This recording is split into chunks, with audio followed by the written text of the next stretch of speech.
Hi everyone, this lesson is on presidential versus prime ministerial government. So we're going to look at the difference between presidential style governments and prime ministerial style governments and consider whether the UK prime ministers are becoming more presidential. So presidential government, some of the features uniting behind the prime minister at times of crisis and seeing him or her as the head as opposed to the monarch. So we know that the Queen is the head of state. But often in presidential governments, we'll start to see the Prime Minister as the head of state. The Prime Minister now has their own group of advisors, similar to what a president would have, that are only available to themselves and not to the rest of government. So we're going to look at that later when we look at the Downing Street machine. As the media focuses on the Prime Minister, he is now seen by the public as a leading figure rather than the government as a whole. So when we look at key policy decisions that are made or events, it's the Prime Minister that we tend to turn to rather than individual ministers. The Prime Minister increasingly deals with foreign affairs, rubbing shoulders with other presidents and heads of state, particularly with the US and more recently with regard to Brexit. And there is a concept called spatial leadership, which is where the Prime Minister actively tries to distance themselves from the rest of government. Presidents are usually elected separately to the rest of government, and so they're naturally quite distant. But the same is not said for the UK, where we don't elect our Prime Ministers separately to the rest of the general election that we hold. They obviously come almost part of the package. The winning party leader becomes the Prime Minister automatically. So we don't have separate elections for our Prime Minister in the way that presidents do. So the growth of the Downing Street machine is an idea where there's, as we mentioned on the previous slide, there's an increasing number of advisors that work specifically at Downing Street to advise the Prime Minister with their day-to-day work. So I want you to read the article on the next slide that gives a bit more detail about what this is. It talks about who set it up and under which Prime Minister did it grow under. How did the DSM, Downing Street machine, weaken the role of Cabinet? So do Cabinet have less of a role now that there are all these other advisors who are unelected working for the Prime Minister? And what's the problem with these advisors? So have a go at doing that, answer those questions using this information on this slide, and you might want to note down in your notes some of the statistics as well, because you can use those in an essay. So just returning to that idea of spatial leadership, as we said, it's when leaders will deliberately distance themselves from the rest of their government. Thatcher was an example of a Prime Minister that did do this. She distanced herself from government and would actually openly criticise them. And this was because she was able to do this. She had a large majority in the House of Commons, so she was quite popular with the electorate, and she knew that she could make decisions without consulting her cabinet.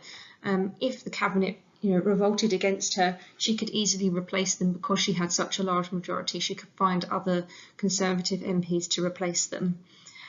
So she was able to exercise spatial leadership. Hopefully from your work last week, you will also notice that Tony Blair did arguably take on this approach as well. He distanced himself from his cabinet. He made decisions without their consultation. And that was again partly because he had a large majority and was able to do so. So there are some arguments to suggest that actually the presidential thesis is not correct, and that the Prime Minister is still largely a Prime Minister and is not sort of turning into a president. So here are the arguments against. So the first one, the office of the Prime Minister is flexible. So this is because the office of the Prime Minister is largely based on conventions, and the Prime Minister has to follow these conventions, but they're not forced to do so. They don't have to if they don't want to. This is very different because obviously in a presidential system, the role and the powers of the president are very clearly set out in a codified, entrenched constitution. And the same is not said of the Prime Minister, who can kind of make the role what they want to make it. Secondly, you can say a change of style rather than substance has occurred.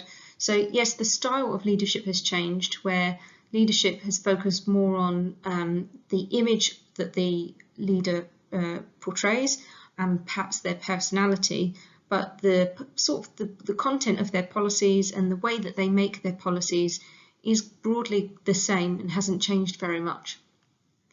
Thirdly, there is a concept called the elastic theory, and that's an idea where essentially the Prime Minister has different resources and power available to them at different times. And so sometimes, they have power and resources that allow them to be more presidential, and at other times they don't have power and resources and they can't be presidential. So Cameron didn't have as much power and resources, partly because of his circumstance of being in coalition, but also perhaps because of this desire to try and reduce the deficit after the 2008 financial crisis. And so, yeah, it's an elastic theory. If you imagine like a rubber band stretching and relaxing, resources can be stretched and controlled at different points in time. So the next one, the Prime Minister can be removed by Parliament or by their own party. So this can occur when a vote of no confidence is passed, a vote of no confidence in the Prime Minister. But this is quite rare, it doesn't happen very often. And then lastly, the Prime Minister is not directly elected and is not head of state. So because we don't directly elect our Prime Minister and because they're not technically the head of state, they are not really a president.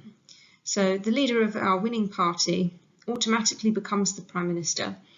So in order to become the leader of the party members from across the country vote. So if you are a Labour Party member, you would be allowed to vote in the Labour Party leadership elections. And only those from that party can vote. So if you're not a party member, you can't vote. This is very different to a presidential system where the president is elected directly by the public, and you don't need to be a party member at all in order to vote. So that's obviously the clearest, most distinct difference. So I want you now just to return back to those case studies that you looked at last week. I've put the page number there again, just in case you haven't got your booklet to hand. I want you just to answer these questions. So, which Prime Ministers benefited from large majorities, had positive media images, which ones lost power through general elections, through their own party, which ones were active internationally, and which Prime Minister overall do you think was most dominant? Which Prime Ministers would you say are very presidential, and which Prime Ministers would you say were perhaps more prime ministerial? So then what I'd like you to do is to look on page 261 and try to come up with your own sort of judgment as to what extent you think the Prime Minister is effectively now a president. And on page 261 there's a green debate box that has the arguments both for and against. And this is because we're eventually going to answer this kind of question, and it's important that we have a sort of an awareness of where we fall on this continuum. So do you think, yes, they are pretty much a president in all but name, or do you think they're definitely still prime ministerial and there hasn't been much of a shift towards prime ministers becoming presidential?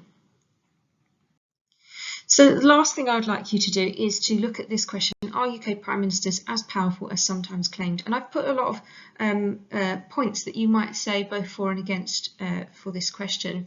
I don't want you to do anything with it now particularly. I just want you just to read through it and have an awareness of it, because hopefully next week we are back in school and we are going to look at some of the questions on this topic. And I'd like us to go through this particular question together. So please make sure that you've read this and try and see if you can come up with any examples that would support these points. And as I said, we are going to look at it together. If there are any questions, please email me. Take care. Bye.